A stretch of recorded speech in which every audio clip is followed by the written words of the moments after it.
Senator Kutcher. Thank you, Speaker. Senators, I rise today to speak to Bill S-276, an act respecting Ukrainian Heritage Month. When passed, it will designate September of every year as Ukrainian Heritage Month across Canada, a time to celebrate from coast to coast to coast the contributions Ukrainian Canadians have made to the tapestry of our country. We all know what the word heritage means, but it is worthwhile to take a moment and consider its importance. Our heritage is what we have inherited from the past, those things that we value and enjoy in the present, and that which we strive to preserve and pass on to future generations. It's a mixture of things, ideas, memories, and hopes. It is something that each of us, as a member of this Canadian society, brings to the tapestry that is our place. It is something that each of us uses to understand and respect ourselves, to share that understanding with others, and to help us better understand and respect our fellow travelers through sharing and discovering their heritage. In short, our heritage is a celebration of who we are, who we aspire to be, and part of the glue that binds us to each other. I'm bringing forward this bill to honor my Ukrainian heritage with the support and encouragement of the Ukrainian-Canadian Congress, the Ukrainian diaspora, recently arrived Ukrainians seeking refuge here, and MP Yvonne Baker, who has brought forward similar legislation in the other place. As I do this, I want to confirm to all who are listening that I also take this time to acknowledge that I respect and want to learn more about your heritage. For in that mutual journey of discovery, we can hope to better understand each other, and by so doing, define and reach for a better common tomorrow. I'm privileged to stand here in this chamber and to share with you the story of my parents and grandparents. They came to this country from Ukraine, having lost all their property, many of their friends, and most members of their own families to Russian and Nazi forces that sought to destroy them, their identity, and their futures. They were amongst numerous Ukrainians who sought refuge in Canada following World War II and found a safe landing for their families so that they could live in peace without fear and flourish for generations to come. Once here, they became part of a much larger and established Ukrainian diaspora that traces its calls to the call for, quote, men in sheepskin coats, end quote, issued by Clifford Sifton, Minister of Interior, who chose to welcome Eastern European farmers to Canada as an immigration strategy to settle the West between 1896 and 1902. His remembered phrase stating what he believed Canada needed to settle the prairies was, quote, a stalwart peasant in a sheepskin coat, born on the soil, whose forefathers have been farmers for 10 generations, end of quote. Thousands living in what is now Western Canada answered this call, and by their sweat and toil, helped turn Canada into the agricultural powerhouse that it is today. Indeed, some members of this chamber can trace their family stories back to this time. The bond between Canada and Ukraine has been forged over many decades and is still being molded. However, since February 2022, all Canadians have become keenly aware of these bonds between Canada and Ukraine. Russia's genocidal and illegal war on Ukraine has reminded us of the historic tragedies that we hoped were long gone, but are now re-emerging. This invasion not only threatened to destroy Ukraine, but is also an attack on the shared values that bind us together, values such as human rights, democracy, and the international rule of law. Although I anguished with the loss of my mother, who died with COVID in a nursing home during the height of the pandemic, I am in some way thankful that she passed before that Russian invasion. I could not imagine how horrible it would have been for her at her advanced age to relive the traumas of her childhood and the memories of how those family members who survived the war suffered horribly under Stalin and subsequent Russian dictators. This history is part of the heritage that defines Ukrainian Canadians and which binds them to others living in this country whose heritage also include similar memories. It is a history with deep and tragic roots, including about 4 million deaths during Holodomor, the Stalin-imposed famine, and between 8 and 14 million killed in World War II. As our previous colleague, Senator Paul Yutzek, stated in his 1964 speech in this chamber, quote, "It is the living human spirit of truth, justice, and liberty which ultimately must prevail for Ukraine and all oppressed peoples who are still struggling for their freedom against Russian communist imperialism. The free countries of the world, including Canada, must mobilize world opinion against the largest existing totalitarian empire," end of quote. Friends, sadly, this challenge still confronts us today.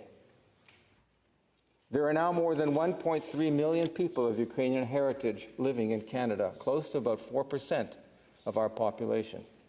My family is counted amongst those, beginning with my grandparents, parents, myself, my 2 brothers, and then our children and grandchildren.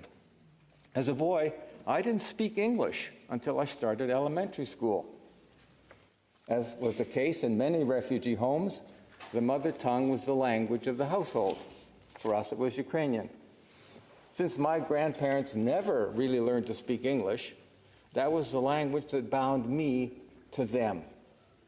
The years passed, and due to family circumstances and economic realities, I became more and more removed from my language of origin. My familiarity with my language and culture was nourished by my baba and jido, grandmother and grandfather. Unfortunately, after they died, I stopped speaking Ukrainian. I had nobody in my life that I needed to use my mother tongue with anymore. Since the genocidal Russian war on Ukraine began and Canada started to welcome displaced Ukrainians, I have been privileged to meet many people from my homeland, again seeking refuge on our shores. I have come to know a number of these recent arrivals, and these events have encouraged me to renew my cultural ties, and hence, that's why I'm bringing forward this bill. It has also been an opportunity to reconnect with my mother tongue. It has provided me with a renewed appreciation of my roots and has rekindled an interest in understanding more about the contributions that Ukrainians have made to the history and fabric of Canada. In fact, colleagues, I've been taking Ukrainian lessons from a young professional who herself and her family is making a difference through their work and community involvement since arriving in Canada. I am improving with every lesson and soon hope to be able to speak Ukrainian at the age of 71, almost as well as I spoke it when I was 6. Part of what I hope to accomplish by bringing this bill to our chamber is to encourage all of us to learn more about our heritage, as I have been learning about mine, and to use that journey to help us better know ourselves and better understand each other. September is a notable month for Canadians of Ukrainian heritage, as it was in September over 125 years ago that it is believed that the first Ukrainian immigrants arrived in Canada. This was during the time, as I have earlier mentioned, when Canada was promoting immigration of farmers from Eastern Europe to settle the West. Ivan Plyukiv and Vasil Ilyanik arrived in Canada on September 7, 1891. This day is marked in Alberta, Manitoba, and Ontario as Ukrainian Heritage Day. Marking the month of September nationally would include these days, while concurrently allowing for celebrations to occur from coast to coast to coast at times that would serve the needs of various communities. Many of these early arrivals settled in the prairie provinces and farmed before moving to urban settings and taking on other jobs. Many served in our armed forces in both world wars, and like so many other ethnocultural groups in this country, they paid for their place in Canada with their blood. There are also many stories of these early Ukrainian prairie settlers being helped by their indigenous neighbors. Indeed, these bonds between indigenous and Ukrainian communities is symbolized by the kokum scarf. And I, as many of you in this chamber have noticed, some of our colleagues have been wearing this symbol of appreciation and mutual respect.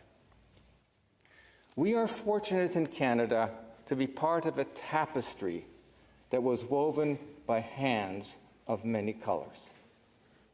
The important contributions made by Ukrainian Canadians throughout our history and in our present have helped form this country that we live in today.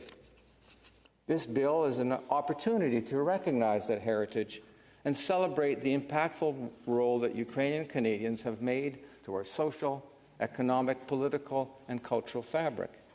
It would also provide opportunities for learning and education on the shared values of rule-based governance and democracy that are the foundation of Canada's support for Ukraine during this challenging time.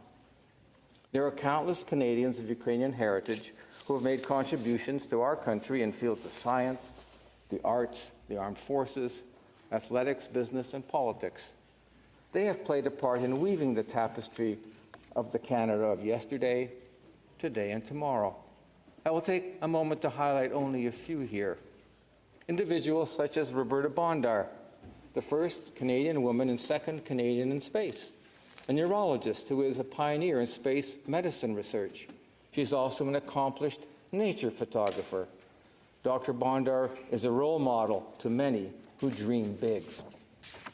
Sylvia Fedorik was another medical pioneer who worked as a medical physicist in the area of the uses of radioactive isotopes in cancer treatment.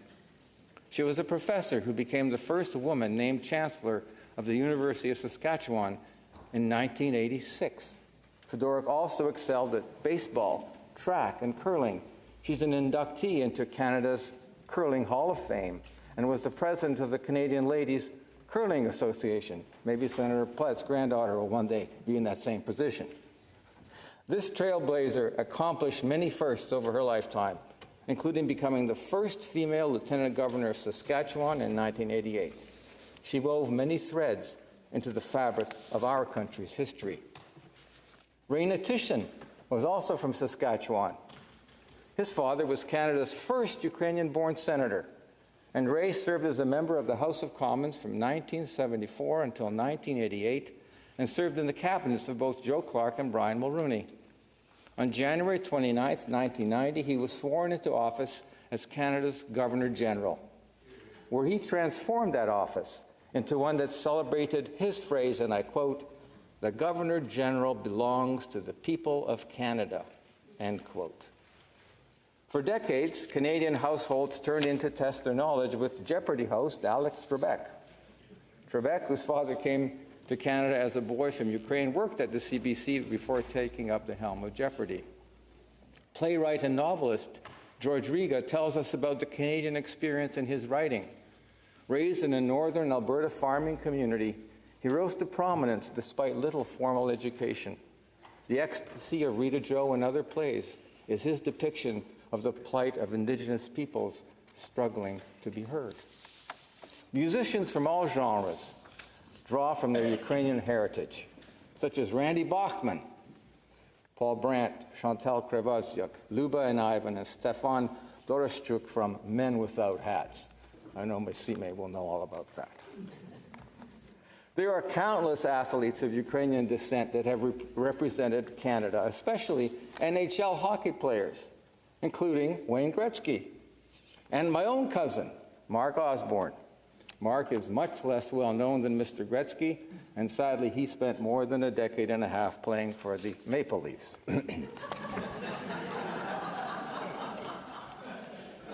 What can you do? You should have been Le Canadien. Senators, this chamber has several current members of Ukrainian descent, and there have been many before us. I remember making this connection with Senator Andrzejczyk before her retirement. One such distinguished senator was Paul Yutzik, who was a leader within the Canadian-Ukrainian community and has been called the father of multiculturalism. He set the stage for a shift in the underlying ethnocultural values of the Canada that we see today. His first speech in the Red Chamber was centered around the concept of multiculturalism. He insisted that all ethnic groups deserve to be recognized as partners in a Canadian mosaic. In his March 3, 1964 speech titled Canada, a Multicultural Nation, he pointed out that Indigenous peoples were in Canada long before the coming of French and English settlers. He saw our multicultural reality as, quote, unity in our diversity, end quote, and challenged our nation to embrace and celebrate that reality. In that speech, he pointed out this journey, if successful, would benefit not only Canada, but the world community as well. He said, and I quote, "If we succeed to evolve the pattern of unity and continuing diversity, this will serve as a precedent, a model for other states in the world. It will be Canada's contribution to the world," end quote. I hope that all of us in this chamber recognize the value of unity in our diversity. Our task is to better learn how we can harness the good in the ties that bind us, while avoiding the incitements of those who would use our diversity as an excuse to rend us asunder. The Vyshyvanka is a symbol of that call for understanding, respect, and a willingness to work together for the common good.